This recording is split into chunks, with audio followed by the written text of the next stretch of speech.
तो आज के सेशन में हम डील करेंगे कि हम हाइपर कैलेमिया को कैसे ट्रीट करते हैं। देखो, पहला सवाल तो ये कि हाइपर कैलेमिया क्या होता है कि अगर पेशेंट का जो पोटेशियम लेवल है वो कितने ज़्यादा चला जाए, 5.1 से ज़्यादा चला जाए। नॉर्मल लेवल ऑफ पोटेशियम क्या होता है, 3.5 टू 5.1, ठीक है, होता है। अब 5.1 चला गया तो हाइपर कैलेमिया हो गया। देखो, हाइपर कैलेमिया को ट्रीट करने के लिए हम 3 स्टेप में ट्रीट करते हैं। एक तो आपको पता ही होगा कि हम उसमें डेक्सट्रोज और इंसुलिन दोनों का मिक्सर हम इनको स्टार्ट करते हैं। इसकी 3 स्टेज हमारे पास में है।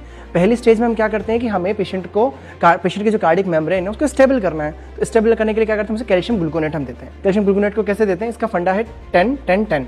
हमें उसको 10 ml में डिजोल्व करना है, 10 मिनट तक देना है और 10% उसको हम देते हैं। तो पहले स्टेप में हम क्या किया, कैल्शियम ग्लूकोनेट हमने पेशेंट को दिया, 10-10-10 के फॉर्मूला में दिया और हमने पेशेंट की कार्डिक मेम्ब्रेन को स्टेबल कर लिया।